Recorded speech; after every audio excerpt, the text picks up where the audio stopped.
نخلكم أمنتي إسلامنا أنكو عن مبل حدا شحن 446 بعل عرفة أبصحكم سلام هميم شخوم كورات تتملكتنا زيناتها الساعات حدا يحزلكم قريبا لخو بملكة قوقانكو عدما سلمون هايلو حبركم أنا نكتصنحو بخبري عدم فلمام بعل عيد الأضحى مس استسقم وجنات تحقيسات تخبروا بعلي يلوم بريزيدنت حفشاو بيت مخري قديات سلمنا تجري شيخ عدم عبد القادر مبل حدا شحن 446 عيد الأضحى عرفة بعل أب كتما مغلة بدمكات تخبيرو سارة برها اللي زرزر الله الله أكبر الله أكبر مبل حدا شحن 446 عامة حجرة بعل عيد الأضحى عرفة أب كتما مغلة ملا سعبت امنة اسلمنا أب استرخبلو حيمانتها وسنة سرعاتو تقناوين اللوم أبتو بعل استرخبو بريزيدنت حافشاو بيت مخرج قدات اسلمنا تجري شيخ عدم عبد القادر بعل عيد الأضحى مستسقم وجنات تحقيسات تخبروا بعلي كبلو دما قاليتهم عيد مالت تحواس مالتي تحواس مالت بحضرات تحبس هذا الزوج زي هوني مسكورة بنتها مس بيتسوها مس بيتسوم مدوم سبات يحسوا غير خلاص صنعها كيكبر له زي مالتي سلازي بينو حتى حبسات تبرعت فايده يولي از بعل انت نخبر ابطغانا زلو استسقم وغنا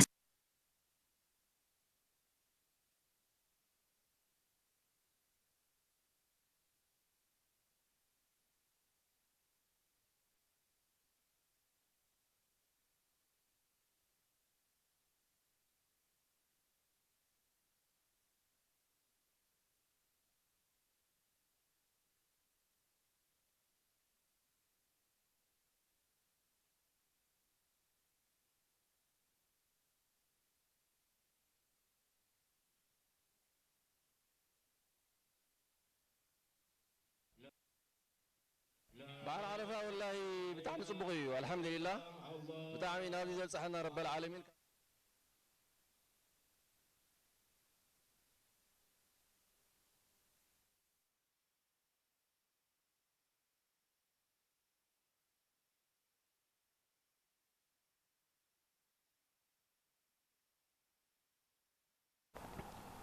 نزقات أما تكنيكاو تقام يكرتان حتت نابت زقطل زينا أنت نسجر مبل حدا شحن 446 عيد الأضحى عرفام أب كتما مغلة بدمكات تخبيروم بعل عيد الأضحى مس استسقم وجنات حقيسها التخبروا بعلي يكبلو اتي بعل كخبروا زرخبنا يوم نبرتي كتما مغلة جليسهم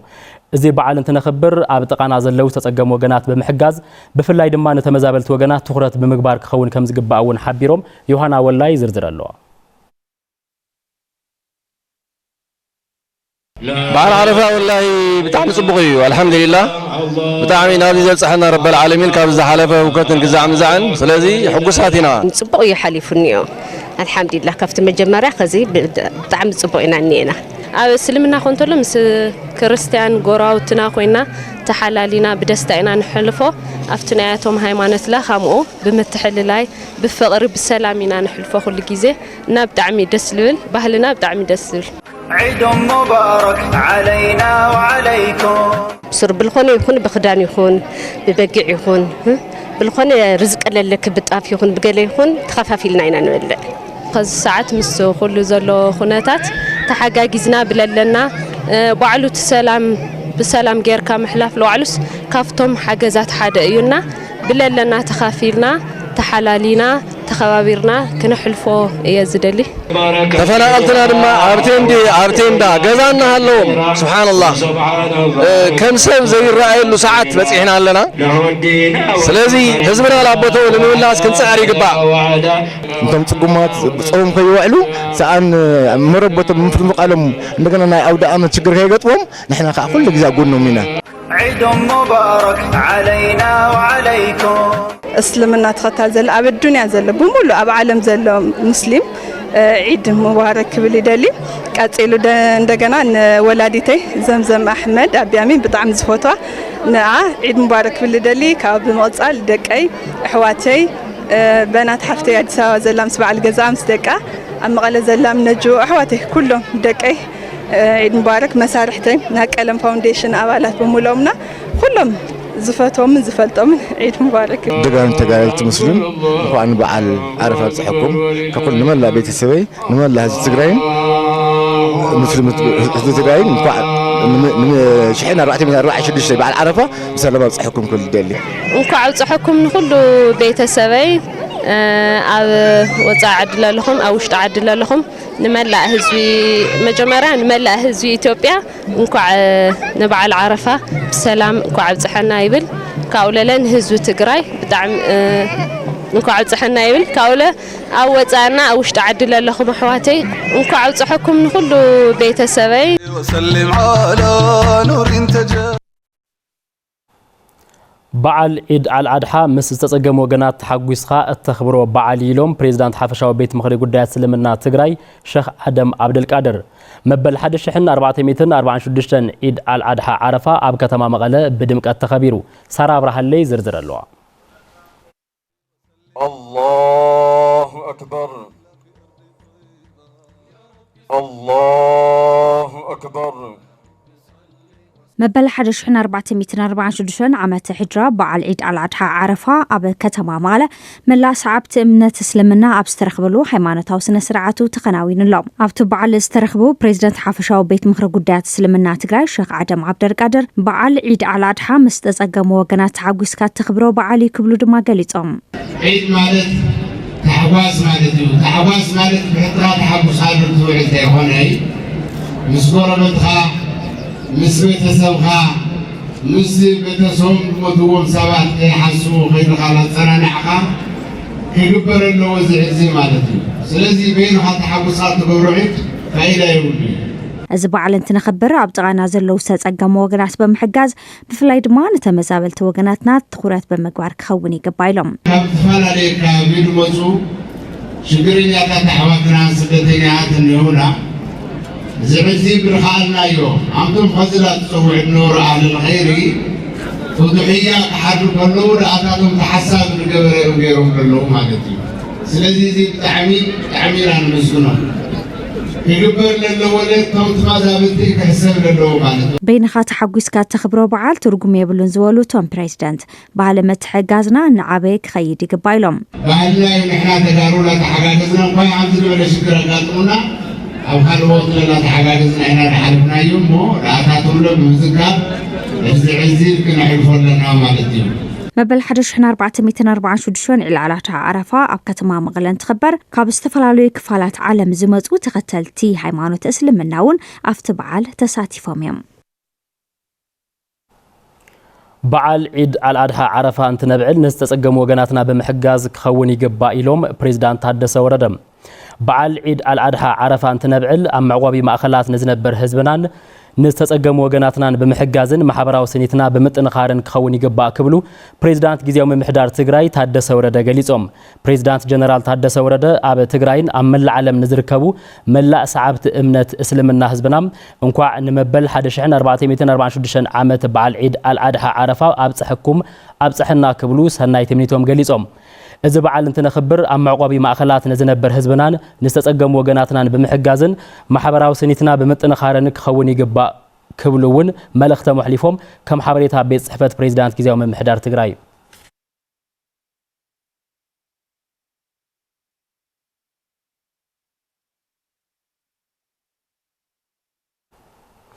ኣብ ከተማ ዓድግራትን ከባቢኡን ዝርከቡ ሰዓብቲ እምነት እስልምና መበል 1446 በዓል ዒድ አልአድሓ ዓረፋም ብዝተፈላለየ ምድላው ኣኽቢሮም በዓል ዒድ አልአድሓ እንትኽበር ተመዛበልትን ጽጉማት ወገናትን ብምሕጋዝ ክኸውን ከም ዘለዎ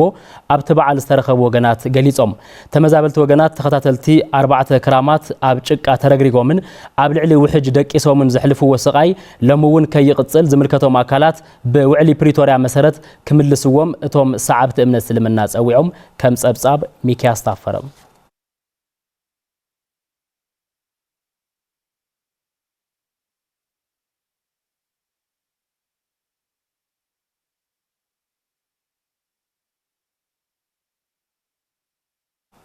ናብ ሓልኦት ዜናታትን ትንሰግር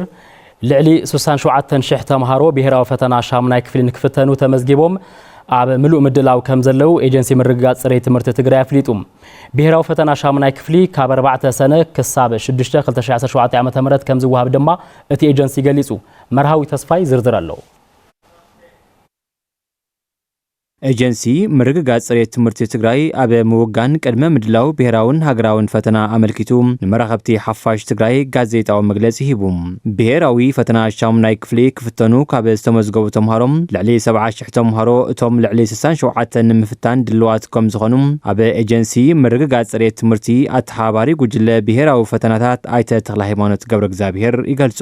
1165 ኣብያተ ትምህርቲ መንግስታዊ ውልቀ ናይ ረሕቃትን ምሸታውን ሓዊሱ ኣብዘን ኣብያተ ትምህርቲ ዚኣተን ብኦንላይን ተመዝጊቦም ክፍተኑ ተዳልዮም ዘለው ግና ናብ 67048 ተምሃሮ እዮም እዚ ብሚእታው ክረአ ከሎ ናብ ከባቢ 94% እዩ ስለዚ እዚ ልዕሊ 4000 ዝኣክል ተምሃራይ ኣብ ከይዲ ብዝተፈላለዩ ምኽንያታት ከንጠባጥቡና ክኢሎም ኣለው ስለዚ ናይ ሻሙናይ ክፍሊ ዝወሃበሉ እዋን ያው ዕለት 4 ካብ 6 ሰነ እዩ እዚ እውን በቲ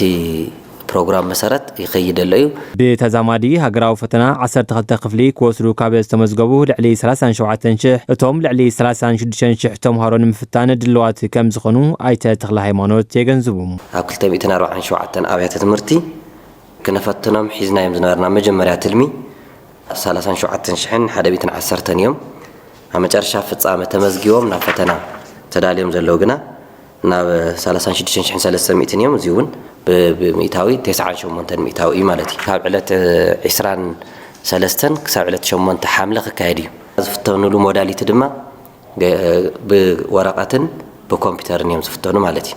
ብሄራውን ሃገራውን ፈተናታት ናብ ዞባታትን ወረዳታትን ንምብጻሕ ሕጽረት ነዳዲ ዕንቅፋት ከጋጥም ስለ ዝኽእል ዝምልከቶም ኣካላት ትኹረት ሂቦም ክሰርሕሉም ተወካሊ ዳይሬክተሬት ኤጀንሲ ምርግጋጽ ጽሬት ትምህርቲ ዶክተር ኣረጋዊ ዘፈሩ ይሕብሩ ሕዚ ፈተና ተጓዒዙ ኣሎ ካባና ወፂኡ ኣሎ ብሓገዝ መዳርክቲ ኣካላት እውን ፍርቂ መገዲ ተጓዒዙ ዘሎ እምበይ ተወዲዩ ማለት ኣይኮነን ስለዚ ድሕሪ ሕዚ ለለፍ ካብ ፍርቂ መንገዲ ስልዒሉ ላፍቲ ቤት ትምህርቲ ላፍቲ ተጠቃሚ ክሳብ ዝበጽሕ ብርክት ዝበሉ ሓገዛት ከድልዩ እዮም ምድግጋፍ ከድልዩ ጻዕሪ ከድልዩ ማለት ናይ ነዳዲ ጉዳይ ኸዚ እውን ቅድም ካብ ማእኸል ክነውፅኦ ኢና ጽቡቕ ነመስገን ለና እምበይ ካብቲ ወረዳ ናፍቲ ቤት ትምህርቲ ንምጓዓዝ እውን ሕዚ እውን ቻሌንጅ ማለት ኩልና ክንተሓጋገዘሉ ግበና ኣብ ድረት ፈተና እዩ ናፍቲ ቦታ ክበጽሕ ስለዚ ነዳዲ ቅርብ ተዘይኮይኑ መኪና ቅርብ ተዘይኮይኑ ገንዘብ ቅርብ ተዘይኮይኑ ዓንቀፍ ቀፍ ምግጣሙ ኣይቃሪሙ ትኹረት ሂብና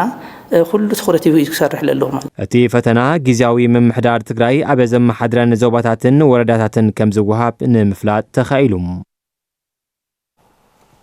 ኣብ ሃገራዊ ምዘና ተምሃሮ 12 ክፍሊ ብሉጽ ውጽኢት ንምምዝጋብ ተሊሞም ምድላዊ ይገብሩ ከም ዘለው ተምሃሮ ሓፈሻዊ ካልኣይ ብርኪ መለስ ዜናዊ ዓብይ ዓዲ ገሊጾም ቤት ጽሕፈት ትምህርቲ ከተማ ዓብይ ዓዲ ብወገኑ እቶም ተምሃሮ ብፍልጠትን ስነ ልቦናን ምድላዋት ንክገብሩ ይሰርሕ ከም ዘሎ ፍሊጡ ንጉስ ኣማራ ዋዲድዎ ኣሎ ጎይቶም ንጉስ ከቀርቦ እዩ ጸገማት ተጻዊሮም ለምዘበን ዝወሃብ ሃገራዊ ፈተና 12 ክፍሊ ብሉጽ ውጽኢት ንምምጻእ ይዳለው ምህላዎም ተምሃሮ ሓፈሻዊ ካልኣይ ብርኪ ቤት ትምህርቲ መለስ ዜናዊ ከተማ ዓብይ ዓዲ ይዛረቡም ብዙሕ ሕጽረታት ኣለና ናይ መጽሓፍትና ይኹን ናይ ብዙሕ ሽግር ቤት ትምህርቲ እውን ከም ትልወሎም በተፈናቀል ኣለዎ ተኻፍታ ተምሃርካ ደፍተር ንሽተ ያው ደሓንዩ መምህራንና ጻዕሪ ገበሩና ኣለዩ መጽሓፍቱን ፈታትሽ ለኸየ ስማሓዝተይን ከም መምህራን መጠየቅኩ የነብብ ይምክሩ ለኸየ ቴክታት ብምስራሕን ባዕልና ንዘጋጀለና ኢና ተኻኣለና መጠን ተጻዊርና ንዚፍ ፈተና ክንብድህ ኢና ወድማ ንሓልፍ ኢና ይድና ተዘጋጅና ንኤና ዝራ ማእኸላይ ወሲድካ ደሓኒና ንሓልፍ ኢና እውን ይድና ኢና ቃ ሙሉእ ዓርሲ እምነት ገርና እውን ፈተኒና رئيس ممر حفشاوي كالأي بركي بيت تمرتي ملا زيناوي ممر تسفاي كاسام أبز عمت أبتا بيت تمرتي حقرا فتنا زفتنو سوعان حمشتن دكانو سيزركبهم 240 شوعة تمهاركم زلون نتي حقراوي مزنا ببقعات نخحلفو أخول مدلاوي يقبر مهلاوي يقلصم 240 شوعة تمهار تفتنتيهم زلونا نزيهم ياو ببيوانو تمامهر زقور دقفات حتى تحتوصي خمها تو تماريون مصحبي وانا قليلهم كوغل قولهم مقبر زيات زحشة عارضو غيري ساخي ناي ماترك حتتات بمسنداو ተንቆልዑም ዘለውና ዓለም ጻዕሪ ዝሕሸውጡ ኢንኹም ጽለዋት ተገሪ ኣብ ቤት ጽሕፈት ትምህርቲ ከተማ ዓብይ ዓዲ ኣተሓብሪኪ ስራሕ ትግብራ ስርዓት ትምህርቲ መምህር ደብረጽዮን ገብረ ሊባኖስ ኣብዚ ዓመት ከም ከተማ 412 ደቂ ኣንስትዮ ዝርከቦም 930 ተምሃሮ ሃገራዊ ምዘና 12 ክፍሊ ዝወስዱ ተምሃሮ ከም ዘለውን ብሉጽ ውጽኢት ንኸመዝግቡ ጻዕሪ ይግበር ምህላው ይሕብሮም ናይ ዝሓለፈ ዓመት ትሑት ውጽኢት መዝጊብና ኢና ከም ክልል ዝሓሸ እዩ ከም ከተማ ነገር ግን በዝሕ ተምሃራይ ምሕላፍ ዝተሓተ ቁጽሪና ኣሕሊፍና ማለት ስለዚ ካብ ዝነበረ ጸገማት ናይ ድሕሪት ተመይስና ገምጊምና ዓመት ሙሉእ ዝመሃሉ ኹነታት ተፈጢሩ ብከም መንግስቲ እውን ከምኡ ዳይሬክሽን ተዋሂቡ ናይ ባዕሎም ጻዕርን ተወሲኽዎት ናይ ኣመራርሓ ትምህርቲ እውን ጻዕር ተወሲኽዎ ኣብዚ ዓመት ዝሓሸ ውጽኢት ከምዝግብላ ኢና ተጽቢት ንገብር ፕላን ትግራይ ካብ 2018 ክሳብ 2020 ዓመተ ምህረት ዘገልግል ኣወዳድባ ቀመር በጀት ኣድሂቡ ምስ ኣብያተ ዕየ ወረዳታትን ከተማታትን ትግራይ ኣብ ከተማ ማይጨው ዘተካይዱ ኣብቲ ዝካየድ ዘሎ መድረኽ ጥቕሉል በጀት ፍትሓዊ ብዝኾነ መገዲ ንከተማታትን ወረዳታትን ንምምዳብ ዘኽእል መስርሕ ቀመር ካብ ዝተፈላለዩ መንግስታዊ ትካላት ሰሙያ ብምጥያሽ መጽናዕቲ ዝተገበረሉ ምዃኑ እቲ ኮሚሽን ኣፍሊጡ እዚ ሓዱሽ ኣወዳድባ ቀመር በጀት ቅድሚ ናብ ተግባር ምእታው ብጀኖሳይዳዊ ኩናት ተግባራዊ ከይኾነ ምጽንሑ ዘዘኻኸረ ኮሚሽን ፕላን ትግራይ ኣብ 2018 ዓመተ ምህረት ናብ ተግባር ንምእታው ምድላዋቱ ከም ዝወገነ ገሊጹ እቲ ሓዱሽ ኣወዳድባ ቀመር በጀት በዝሒ ነባርን ውሽጣዊ ኣታዊ ከተማታትን ወረዳታትን መሰረት ብዝገበረ ድጎማ በጀት ኣመዳደባ ከም ዝህሉ ኮሚሽን ፕላን ትግራይ ኣፍሊጡ ከም ጸብጻብ ኣስናቀ መሐመድ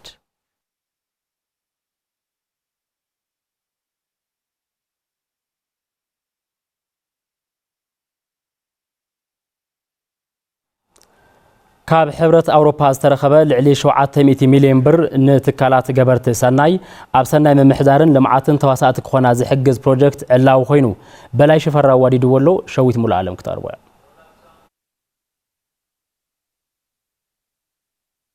ኣብ ትግራይ ዝርከባ ትካላት ገበርቲ ሰናይ ኣብ ሰናይ ምምሕዳርን ልምዓትን ተዋሳእቲ ክኾናን ናይ ምፍጻም ዓቕሚ ትካላዊ ነጻነትን ተቐባልነትን ንክህልዎን ዝሕግዝ ፕሮጀክት ዕላው ኮይኑ ሓላፊት ቢሮ ማሕበራዊ ጉዳይን ዳግመ ህንጸትን ትግራይ ሜጀር ጀነራል ዘውዱ ኪሮስ ናይ ውሽጢ ዓዲ ትካላት ገበርቲ ሰናይ ምጥንኻር ብኹናት ዝተሃሰየ ማሕበራዊ ኢኮኖሚ ትግራይ ንምሕዋይ ዝሕግዝ ብምዃኑ ንተግባራውነቱ ክንሰርሕ ኢና ይብላ ጭራ በጊዳ ሒዝዎ መጽኡ ዘሎ ፕሮጀክት ማእኸሉ ነቲ ናይ ዓዲ ውሽጢ ገበርቲ ሰናያት ምጥንኻር ማእኸል ዝገበረ ስለ ዝኾነ ብጣዕሚ ኣገዳሲ እዩ ኢልና ኢና ንወስድ እና ኣፍቲ ኢኮኖሚያዊ ሕውየት ድማ እዘን ትካላት እዚአን ተተጠናኺረን ናይ ባዕለን እጃም ክወስዳ እየን ኣብዚ ሃገር ዝርከባ ትካላት ገበርቲ ሰናይ ንምሕጋዝ ልዕሊ 700 ሚልዮን ብር ካብ ሕብረት ኣውሮፓ ከም ዝተረኸበ ዝገለጹ ኣብ ሚኒስትሪ ማሕበራዊ ጉዳይን ደቂ ኣንስትዮን ፌደራል ሓላፊ ቤት ጽሕፈት ኣይተኣሳልፎ ኣመዲን እቲ ፕሮጀክት ኣብ ትሑት መናብሮ ዝርከቡ ክፋላት ሕብረተሰብ ንምጥንኻር ዝሕግዝ ይብሉ በዋናነት ትኩረቱን በአገር በቀል የሲቪል ማህበረሰብ ድርጅቶችና እንደዚሁም ደግሞ በማህበረሰቡ ውስጥ በታችኛው እርከን ከሚሰሩ እዚ ፕሮጀክት ኣብ ኢትዮጵያ ካብ ዝርከባ 60 ትካላት ገበርቲ ሰናይ ኣብ ሰናይ ምሕዳርን ልምዓት ተወሳእቲ ክኾናን ናይ ምፍጻም ዓቕሚ ትካላዊ ነጻነትን ተቐባልነትን ክህልወንን ዝሕግዝ ፕሮጀክት እዩ ብኣውራ ድማ ኣብ ትሑት መናብሮ ዝርከብ ክፋል ሕብረተሰብ ብምንቃሕን ብምብቃዕን ኣብ ልምዓት ንቑሕ ተሳትፎ ክህልዎ ዝሕግዝ እዩ እዚ ኣብ ትግራይ ኣዲስ ኣበባ ደቡብን ማእከላይ ኢትዮጵያን ዝትግበር ኮይኑ ንተግባራውነቱ ድማ ብትኹረት ክንሰርሕ ኢና እቲ ፕሮጀክት ካብ ሕብረት ኣውሮፓን ክርስቲያን ኤድን ብዝተረኸበ 116 ሚልዮን ብር ዝድገፍ ኮይኑ ብኣተሓባባራይነት ማሕበር ኪነ ጥበብ ጩራ ኣቦጊዳ ዝተግበር ምዃኑ ዝገለጹ ኣካይድ ስራሕ እቲ ትካል ኣይተ ቢንያም ናደው ብጆኖሳይዳ ኩናት ከቢድ ማህሰይቲ ንዝበጽሖም 30,000 ደቂ ኣንስትዮ መናእሰይን ጉድኣት ኣካልን ተጠቀምቲ ዝገብር ከም ዝኾነ ይገልጹ ኣብ ትግራይ 15 በቀጥታ ፈንድ ክረኽባየን 15 ቴክኒካል ሓገዝ ክግበረለን እዩ ብሓፈሽኡ 30 ትካላት ቴክኒካልን ፋይናንስን ሓገዝ ግበረለን እዩ ኔትወርክ ኣብ ትግራይ ናይ ትግራይ ገበርቲ ሰናይ ትካላት ኔትወርክ ኣሎ እቲ ኔትወርክ ድማ ንኻሚት ዝኾነ ትካላት ዓብ መዕበይ ስልጠናታት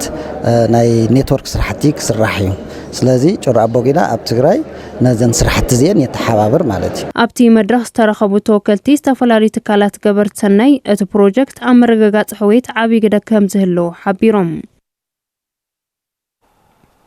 ኣብ ወረዳ ዓድዋ ማሕበራዊ ረድኤት ትግራይ ካብ ትካል ገባር ሰናይ ግሊመር ኦፍ ሆፕ ዝረኸበቶ ልዕሊ 60 ሚልዮን ብር ገንዘባዊ ሓገዝ ንልዕሊ 1500 ጽጉማት መራሕቲ ስድራ ደቂ ኣንስትዮኦም ሓገዝ ከም ዝተገበረለን ተሓቢሩ በዓልቲ ሞያ ሃፍቲ እንስሳ ወይዘሮ ለተብርሃን ወልዱ እቲ ፕሮጀክት ኣብ ሕውየት ደቂ ኣንስትዮ ማእኸል ገይሩ ዝሰርሕ ኮይኑ ኣብ 2024 ኣቆጣጥር ኣውሮፓ ብኩናት ዝተሃሰያ ኣብ 4 ጣብያታት ንዝርከባ 775 መራሕቲ ስድራ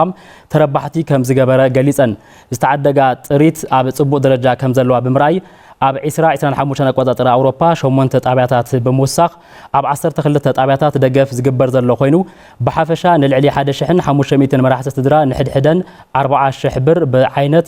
5 ጠለበጊዕ ብምዕዳግ በጠቕላላ ልዕሊ 60 ሚልዮን ብር ደገፍ ተገይሩሎ ኢለን ወይዘሮ ለተብርሃን ተረባሕቲ ደቂ ኣንስትዮ ብግደአን ግሊመር ኦፍ ሆፕ ገይሩልና ዘሎ ደገፍ ጸገም ከም ዘቃለለን ንቐጻሊ ጥሪተን ብኣግባቡ ብምክንኻን ካብ ተጸባይነት ክወጻ ከም ዝፅዕራ ሓቢረን ከም ጸብጻብ ጉዳያት ኮሚኒኬሽን ወረዳ ዓድዋ ሙዚየም ስነ ጥንቲ ውቕሮ ኣብ ውሑዳት መዓልትታት ጽገና ከም ዝግበረሉ ቢሮ ባህልን ቱሪዝምን ትግራይ ገሊጹ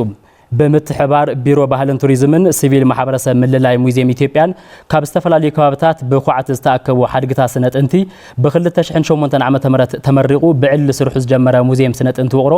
ኣብዚ ሕዚ እዋን ጸገማት ገጢሙ ከም ዝርከብ ተገሊጹ እቲ ጸገም ንምፍታሕን እቶም ሓድግታት ንምድሓንን መጽናዕቲ እናተገበረ ጸንሐ ኮይኑ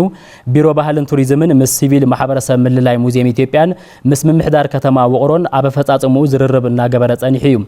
ቢሮ ባህልን ቱሪዝምን ጽገናን ምሕዳስን እቲ ሙዚየም ኣካል መደባት 100 መዓልትታቱ ብምግባር ቅድሚ ክረምቲ ምእታው ከይዲ ጽገንኡ ንምውዳእ ጉንበት 28 2017 ዓ.ም ኣመራርሓን ሰሞያን እቲ ቢሮም ምስ ምምሕዳር እቲ ከተማን ሰሞያን ኣብ ዝተረኸብሉ ዘተ ከም ተሳለጠ ተሓቢሩ ኣብ ሓፈሻው ከይዲ ጽገንኡ ጽሬቱ ዝፍጸመሉ እዋን ስርዓት ቁጥጥርን ብምዝርራብ ኣብ ምርዳእ ከም ዝተበጽሐን ስሩዕ ከይዲ ጽገና እቲ ሙዚየም ኣብ ውሑዳት መዓልትታት ከም ዝጀመረን ሓላፊ ቢሮ ባህልን ቱሪዝምን ዶክተር ኣጽብሃ ገብረ እግዚአብሔር ገሊጾም ሃፍታይ ባህረ ከም ዝጸብጸቦ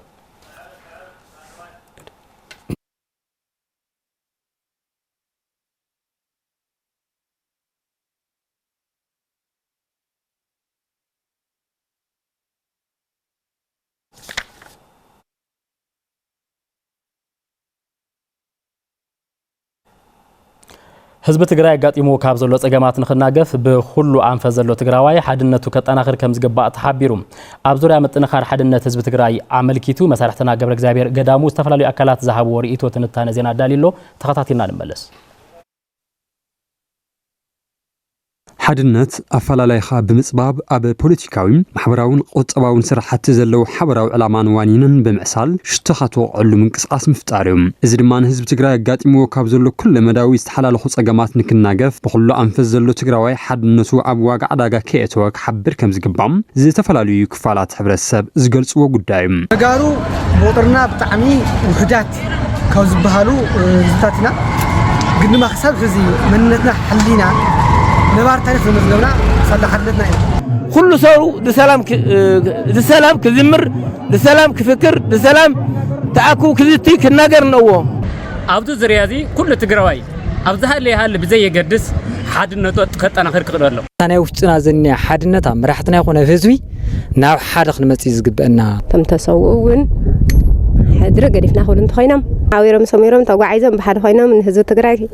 ክጠቕምዎ ندل نحن حدنا تستمنا أيه حدنا تستمنا هزي أي ساعة أما نجزيه مالت نعرض حساسة أبزح الساعات زقوصل زدام يسب بتقرأ إذا حساسة من حركينه تم كفال زي أنا ستقرأ تمثلني خبلا بوليتيكا ودبات تقرأ وننتحنم كلهم حسابات عقمتات تقرأ بمئكاب ناي مدر دار عقمي معباي كم زدلن إنكم مفتح أجمع حزب تقرأ ما بسلاماوي من قد مخانون يوم زوالسوم أبز ساعات التأخذ تجبر تهزلاتك يخطك تحدنت يخطك تحدنتنا مدرادر عقمي غيركا كلهم حسابات أكيبكا عقم تقرواي بمئكاب نايم مدرادر عقمها حافظ بيلك أخي حتوتات كتحتت وزي كلنا كنك على سولو يقبئنا كما وازعون كل تقرواي حدنته مليسو بريتيريا سمعنت كفصم الخيل توم لخفافو اجنداتات اللي يولك ربحا مخانه فليطنا كنك على سمي يقبأ لي تقراي كعوت زخيل عب سلامي عب سلامي كعوت زخيل عب سلامي كعوت زخيل مالت ረብሓታቱ ኣህጊሩ ሰላም እንዳበል ክዝምር ይስኹ ኢሉ ማለት ኣይኮነን ኣጋጊኻ ኣዛቢዕኻ ምትርጓሙን ክህለ ይግባን ትኹረትና ኣብ ብሄራዊ ረብሓና ትኹረትና ኣብ ብሄራዊ ህላውና ከም ተጋሩ ብሓደ ክንስለፍ ክንክእል ኣለና ከም ተጋሩ ብሓደ ክንስለፍ ከለና ጥራሕና ክንሰግሮ ንኽእል ካልኦቱን ክሰምዑና ዝኽእሉ ማለት እዩ ተማዛበልቲ እውን እንትኾኖም ናብ መረበትና ክንምለስን ግዛኣታዊ ሓድነት ትግራይ ክረጋገፅን እንትኾይኑ ውሽጣዊ ሓድነትን ዓቕምን ምጥንኻር የድልየና ዝብል ጽኑዕ ቅዋም ኣለዎም ኣብ ኬንዳ ማይ ዘቕርብ የለን ሕጂ ኣብ ዝሓዚ ሰዓት እኽሊ ዘቕርብ ኣካል የለን ስለዚ ኣብ ዝሓዚ ሰዓት እዚኣ ናይ ተጋሩ ሓድነት ዝጥንክረሉ እዩ ናይ ውሽጢ ይኹን ናይ ደገ ህዝቢ ናብ ገዝኡ እንተመሊስካዮ እዩ ህዝቢ ንህዝቢ ተተዓቋቒፍካዮ እዩ ሓድነት ተፈጢርካሉ እዩ ኣነ ኣብ ላዕሊ ኮይንካ ሓውና ነዛሕ ህዝቢ ተወቲንካዮ ድሕርቲ ህዝቢ ምህላኦኸ بعد أتيكم زوري زردنا حدا خنكون لنا بريزيدنت جيزاوي ممحرات تግራይ ታደሰ ወረደውን ውሽጣዊ ጸገምና ፖለቲካዊ መፍትሒ ድማ ፖለቲካዊ ካብዚ ወጻእ ዝግበር ምንቅስቓስ ግናም ሓድነት ህዝቢ ትግራይ ዝብትን ሓደገኛ ኣካይዳ እዩ ብዝብል ንኣገዳስነት ሓድነት ህዝቢ ትግራይ ገልጽዎም ሓድነትናን ህልውናታን ዝፈተነ ኩነታት ከም ዘለና ናይ ዕዳጋ ምስጢር እዩ እዚ ሓደጋ ዝጥቀምን ዘባእስን ደጋዊ ሓይሊ እንተሃለውን ተዋና ግን ናይ ውሽጥና እዩ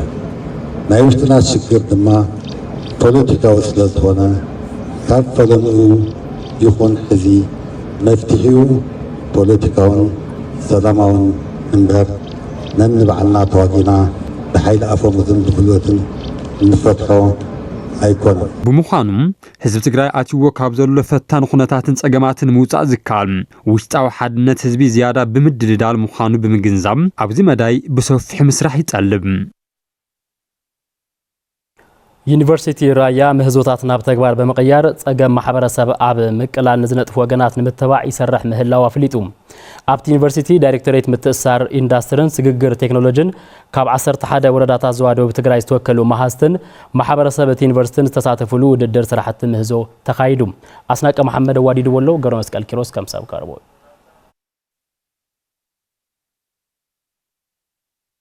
ዩኒቨርሲቲ ራያ ስራሕቲ ምህዞ ናብ ተግባር ብምቕያር ጸገም ማሕበረሰብ ኣብ ምቅላል ንዝተዋፈሩ ወገናት ንምትባዕ ተሊሙ ናብ ተግባራዊ ምንቅስቓስ ኣትዩ ምህላው ገሊጹ ኣብ ሓረስታይ ዝበጽሕ ዘሎ ክሳራን ድኻምን ዘትርፍ ሒዞም ዝቐረቡ ተወዳደርቲ ሓረስታይ ምህርቱ ኣብ ዘለሉ ኮይኑ ብቴክኖሎጂ ተሓጊዙ ዕዳጋ ንኸሳልጥን ምህርቱ ንኽእክብን ዘኽእሉ ስራሕቲ ምህዞ ሒዞም ኣብቲ ውድድር ዝተሳተፉ ምዃኖም ይዛረቡ ሰብ ሰርሖ ኣስተውሎት ወይኖ አርቲፊሻል ኢንተለጀንስ ንብሎ ተሓጊዙ ናይ ዕዳጋ ኣናሊሲስ ሰሪሑ ንሓረስታይና ምህርቱ ልክሽየጠሉ ዝገብር ተወሳኺ ደሞ ናይ ሓረስታይና ካብ መጀመርያ ጀሚሩ ምህርቱ እስካብ ዝስብስብ ማኔጅ ዝገብረሉ ፈጠራ ኢና ሰሪሕና ስንዳይ መደግደግ እዩ بسامبل درجة تيست جوري صرح ليو حدود أو كومباينر كغيري ديزاين حزيل مساحو حالي دخام دنا ومتشت لي ولا سرار حد نوع هذا أنا حجر ستايل المحجزين بزحات مزوتات زحازو وجنات بسنكي من عاس عقمي نبت جوار كي تشرفوا يترفوا مهلاهم زجلسوا وتم هزتين بينفرسترا يستجمر سراح تتناخيرو كأصل يجيب بايبلون ኣብቲ ዩኒቨርሲቲ ዳይሬክቶሬት ምትእሳር ኢንዱስትሪን ስግግር ቴክኖሎጂን ኣስመረት ኪዳነ ሓድሽ ቴክኖሎጂያዊ ምህዞታት ዘለዎም ወገናት ናብ ውድድር ብምጻእ ጸገም ሕብረተሰብ ንኽፈትሑ 20 መሃዝቲ ንውድድር ከም ዝቐረቡ ይገልጻ 20 ፓርቲሲፓንት ኣብ ወርሒ ውሽጢ ዘካየድናዮ ኢቨንት ኢና ብጣዕሚ ዓብዪ ንሕንሕ ዘለዎ ውጽኢቱን ብልክዕ ናቲ ማሕበረሰብ ችግር ዝፈትሕ ኢልና ንሓስቦ እዩ ምክንያቱም እቲ ንምዝነሉ ክራይቴርያና እውን ተቐንዲ ና ሽግር ዝፈትሕ ዲወር ፕሮብለም ሶልቪንግ አይዲያ ዲ ዝብል ሓደ ዓቢ ክራይቴሪያ ስለ ዝኾነ እቲ ዩኒቨርሲቲ ካብ ከይዲ ምምሃር ምስትምሃር ብዝዘለለ ኣብ መጽናዕቲ ምርምርን ማሕበረሰባዊ ኣገልግሎትን እናሰርሐ ይርከብ ዝበሉ ፕሬዚደንት ዩኒቨርሲቲ ራያ ፕሮፌሰር ታደሰ ደጀኔ ብፍላይ ስራሕቲ ምህዞ ክበራኸት ብምግባር ጸገም ሕብረተሰብ ንምፍታሕ ይስራሕ ምህላው የብርሁም ካብ ኸዚ ጀሚርና ሃምዚ ዓይነት ፍልጠት ዘለዎም ሰባት ኣተኣኺብካ ኣብ መንጎኦም እውን ኣድላይ ዝኾነ ኮምፒቲሽን ተፈጢሩ ጽቡቕ ለሆነ ላልዓለ ለኸደሉ በዓል ሞያ ሓጊስኻ እንደገና በበጀት እውን ሓጊስኻ ላብ ሕሽ ዝበለ ደረጃ ለኸደሉ መንገዲ لمدلاو ما انت كطعمنا إلى معانتي زوعلات تغيروا لولو ነቲ ውድድር ንምዕዛብ ካብ ቢሮ ሳይንስን ቴክኖሎጂን ትግራይ ዝመጹ ላዕለዋይ ተመራማሪ ፍቅረ ስላሴ ተኽላይ ዩኒቨርሲቲ ራያ ምህዞ ሳይንስን ቴክኖሎጂን ዋኒን እዩ ብምባል ጀሚርዎ ዘሎ ስራሕ ዝናኣድ ይብሉ ምህዞ ሳይንስን ቴክኖሎጂን ዋኒን እዩ ብምባል እስራ ማሃስቲ ጻውዒት ብምክያድ ተኸይደ ሓሊፎም ብድቡቕ መንገዲ ከቕርቡ ብምኽኣሎም ታሕጓስ ይስማዓኒ ኣብ ቀጻል ድማ ከም ቢሮ ሳይንስን ቴክኖሎጂን ከምዚ ኣብ ምህዞ ክድግፍ ዝኽእል ኣካል ሓቢርና ንሰርሕ ምዃንና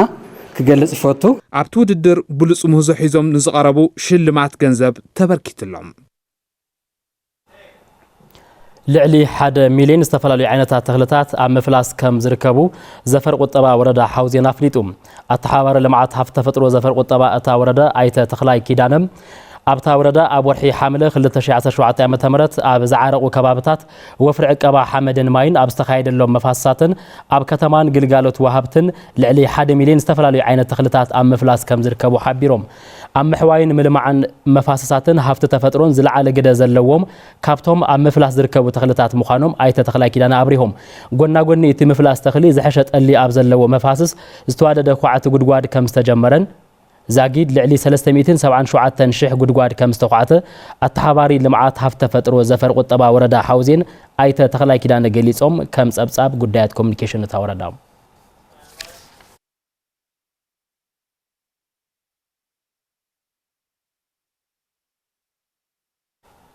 أموداتام ጉጅለ ባህሊ ሃገረ ኦስትሪያ ኣብ ዞባ ምብራቕ ከተማ ውቅሮ ባህላዊ ምርኢት ኣቕሪቡ እቲ ምርኢት ምትእሳር ባህሊ ንሕዌት ዲፕሎማሲ ህንጸት ወለደው ህንጸት ምስሊ ትግራይ ምብራኽ ምትእምማን ኣብ መንጎ መሓዙት ከተማታት ዝዓለመ እዩ ተባሂሉ ቢሮ ባህልን ቱሪዝምን ከም ዝገለጾ ብደማውን መስካሕክሕን ኩናት ዝሰንበረ ህዝቢ ከምዚኦም ዝኣመሰሉ ኣብ ሕዌት ዘተከሩ ባህላውን ሕውነታውን ምርኢታት የድልይዎ እዮም ኢሉ ሃፍታይ ባህረ ዝርዝር ኣለዎ